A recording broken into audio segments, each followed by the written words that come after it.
Hi Andy, back to our channel Success with English by Lalasa. Today most important topic and very easy topic and very confusing topic also, that is silent consonants. Silent consonants. Okay na? Silent means which we won't pronounce. Whether it is vowel or consonant in a word, while we are pronouncing, we won't pronounce few letters. Few in the sense, sometimes that depends on the word, that depends on the pronunciation. We want few letters in any word, maximum words. For example, see, hand, kerchief. Word, hand, kerchief. See, while we are pronouncing this word separately, H-A-N-D, hand, K-E-R-C-H-I-E-F, kerchief. For example, మనం ఇప్పుడు ఈ వర్డ్లో ఉన్నటువంటి silent లెటర్ని find out చేయాలి. So while we are pronouncing this word, we will pronounce it as handkerchief. Handkerchief. Handkerchief means we are not speaking out, we are not saying out the letter D. Handkerchief. Handkerchief. Handkerchief not. Handkerchief. Okay na? C-O-M-B, comb, not comb. Should not read out the letter B, sound B. Okay na? So it's comb, not comb. అయితే ఈ విధంగా ఒక్కొక్క వర్డ్లో ఏ letter silent అవుతుంది అని తెలుసుకోవడానికి కొన్ని rules and regulations కూడా ఉంటాయండి. So today I'm going to explain those rules and regulations about silent consonant, how to find out a silent letter from a word. Let's see.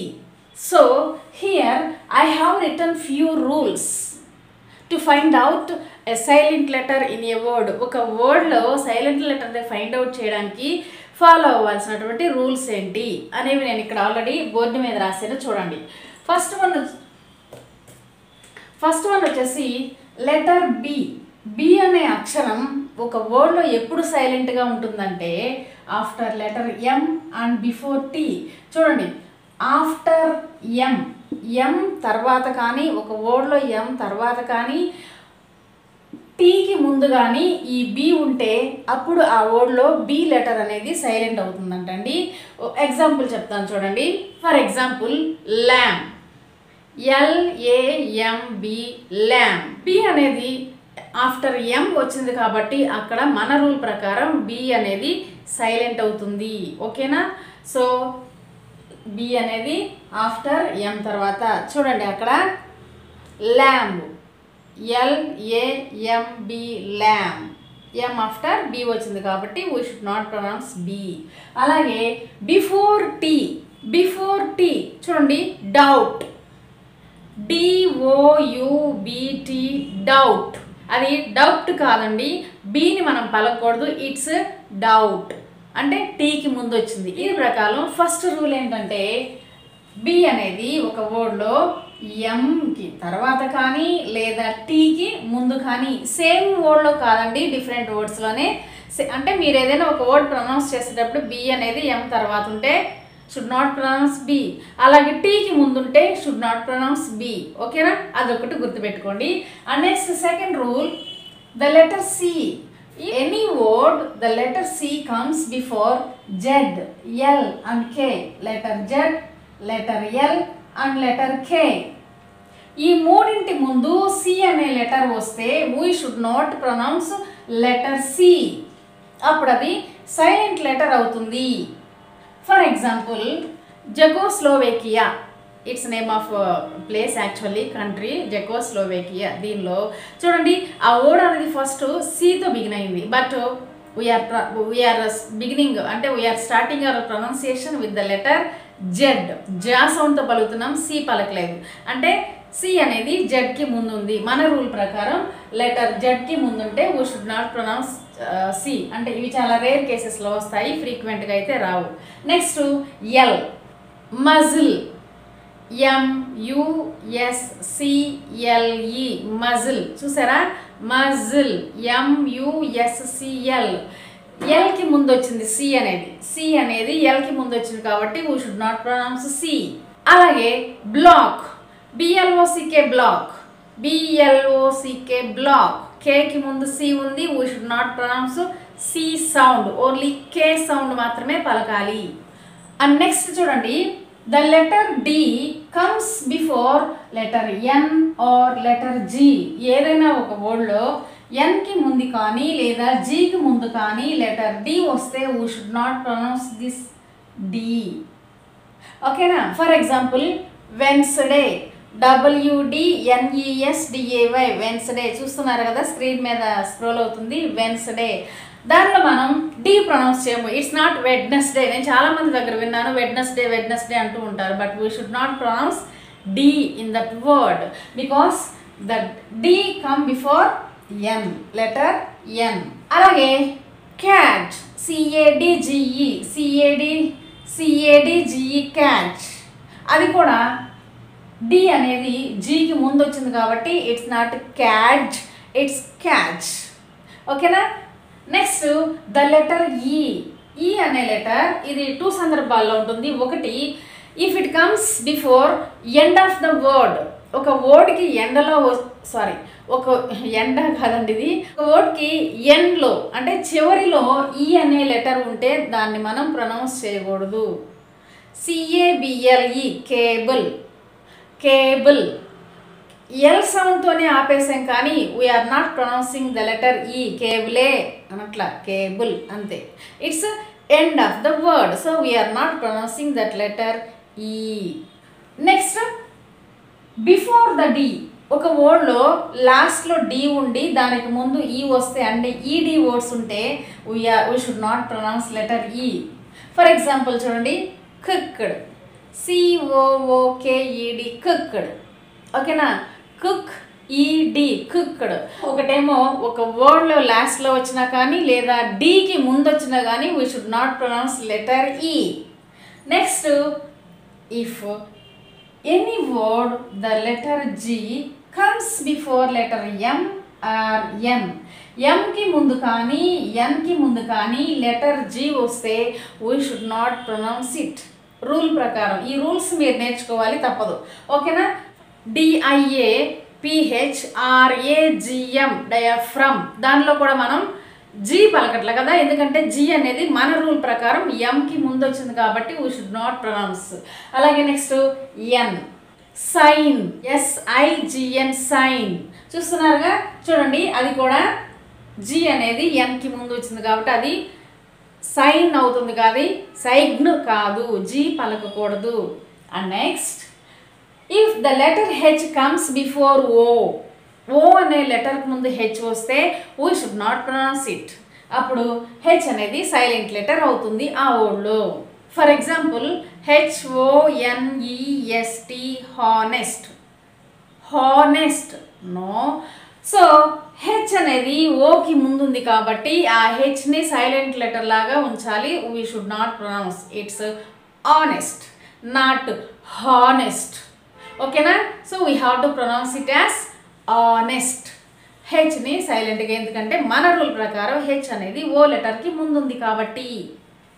Next, if the letter K preceded by N means if it comes before letter N in any word, K should be as silent letter. We should not pronounce letter K. For example, knife. చూడండి, KNIFE, knife.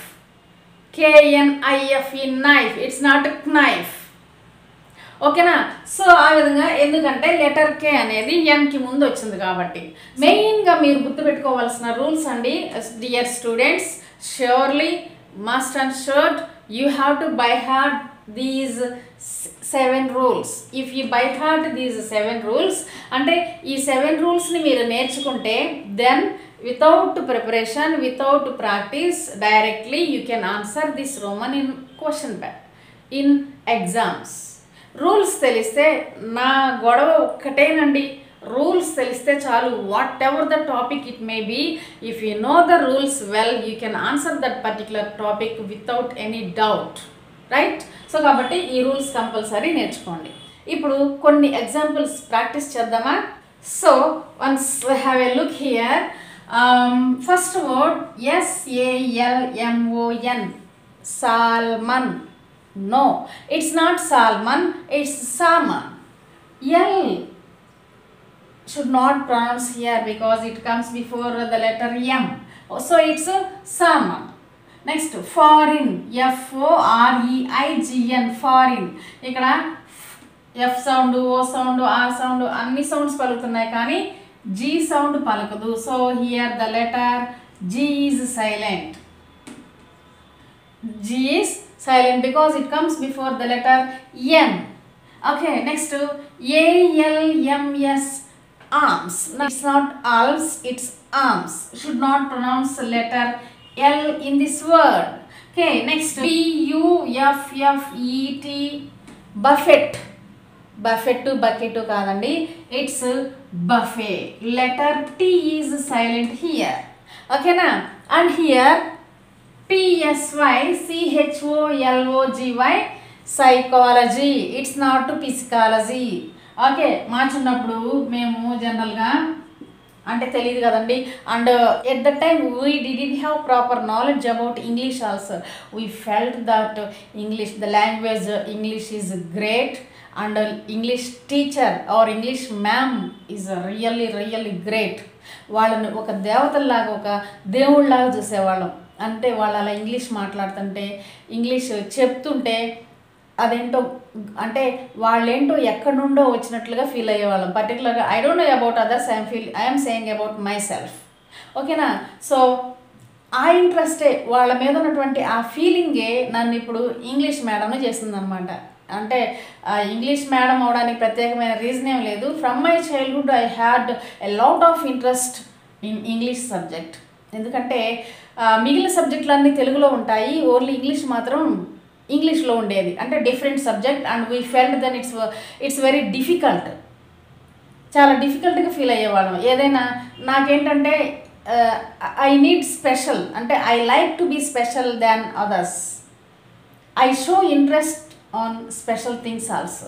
ఓకేనా? కాబట్టి ఇది కొంచెం కష్టంగా ఉండేది. And English వస్తే great పర్సన్స్గా feel అయ్యేవాళ్ళు అప్పుడు మా చిన్నప్పుడు మేము చదువుకునేటప్పుడు. If you know English well you are the great. మిగిలిన సబ్జెక్టులో ఎన్ని మార్క్స్ వచ్చినా పట్టించుకోరు. ఇంగ్లీష్లో ఎన్ని వచ్చాయి? 70+. అంటే అప్పట్లో అవే ఎక్కువలేండి, 90s అస్సలు వచ్చేవి కాదు. Oh my god, did you get 70+ marks in English?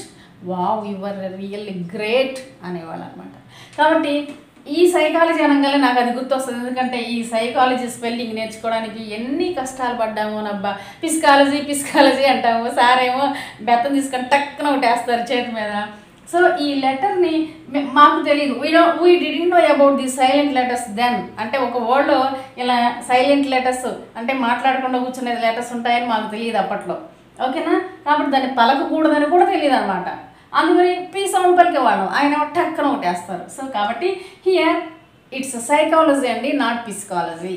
Next honour, HONOUR, honour. According to our rule, if the letter comes before O, we should not pronounce it. So it's honor, it's not honor. Next KNEEL, kneel, not kneel. Not kneel, it's kneel. Okay, na? Should not pronounce letter K. And next CASTLE, castle. Should not pronounce T here because it comes before letter L. So the silent letter is T. Castle కాదండి, castle. ఓకేనా? Next HARMONY, harmony. Harmony కాదు, harmony. సో ద లెటర్ R is silent here. అదేమో ఓడేమో హార్మోనీగా pronounce చేయాలి. It's not harmony. ఓకేనండి? So like this, by following the rules of that word or of that letter, we have to find out silent letter of that particular word. Okay na? So with this I am closing today's session. I hope you have understood well. If you have any doubts, please comment me in the comment section. Okay, with this I am closing today's session. Again we will meet with an interesting and helpful and useful topic as usual. Until then, bye to all, have a nice day.